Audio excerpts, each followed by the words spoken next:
So the most recent update of Friday featured offline bots and Virtual Cabin 2.0, and hidden within the Virtual Cabin are some hints and straight up reveals as to what's on the way for the game. Now if you remember late last year, Illphonic and Gun Media released an updated version of the DLC roadmap, and if we take a look at that now, we can see that we've already passed the next two stops on the map, Virtual Cabin and offline bots. We can also see that the map seems to have deviated slightly from the original plan, as since this update we've also had Shelly added as a new counsellor for the game. The next new counsellor was supposed to arrive after the single player demo.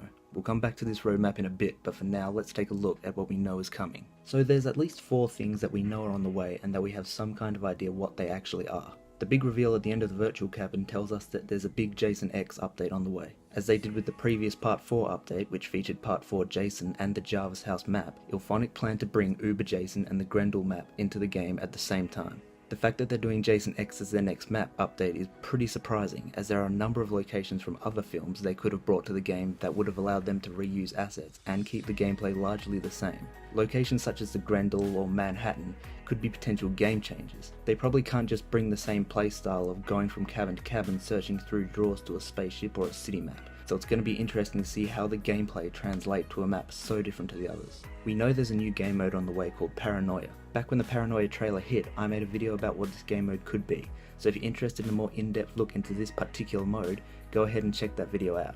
But to sum it up, the general consensus seems to be that Paranoia will have the killer's identity be a mystery, and it'll essentially come down to a game of trust, as anyone could be the killer, and trusting the wrong counselor could get you killed. This game mode really excites me, as not only is it something different and new for this game that'll really add some much needed variety, but it also has some really interesting potential to adapt elements from the currently unrepresented films. A game mode where the killer has no supernatural powers opens a door for characters like Roy or even Pamela to enter the game in some form or fashion.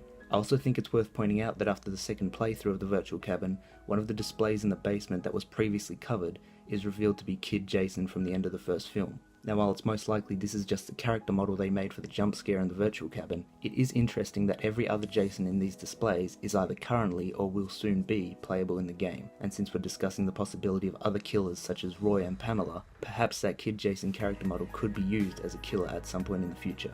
Just think how creepy and terrifying that would be. We also know single player challenges are on the way. For those who don't know, these are basically going to be scenarios where you play as Jason and hunt down counselors while attempting to achieve certain goals. So maybe you have to kill counselors in a certain way, or kill all counselors without raising the alarm. What's interesting about this element of the game is that this mode will take place earlier in the night. So in a usual multiplayer game, the counselors are aware of Jason's presence from the get-go and are actively trying to escape.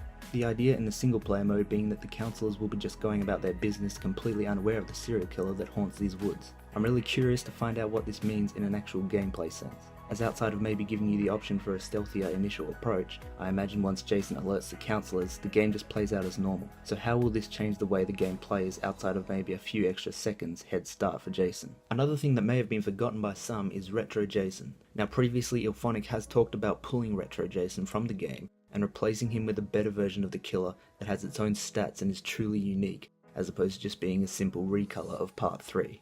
It'll be interesting to see how they adapt the Jason from the classic game into stats that suit the modern game. So if we now head back and take another look at that DLC roadmap, we can try and take these 4 things and see where they may fit. The next stop is the single player demo.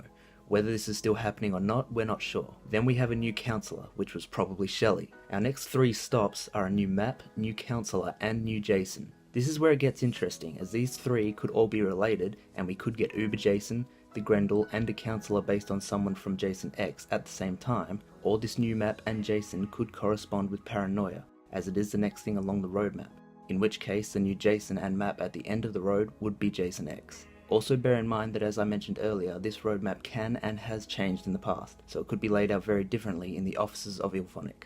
So guys, let us know in the comments what you think about this new content. What do you think the release schedule for this DLC will look like? How will a spaceship map change the way the game plays? We'd love to hear your thoughts and theories, so sound away in the comments below. Also be sure to like, subscribe, and check us out on our other social media platforms. You can find those links in the description box.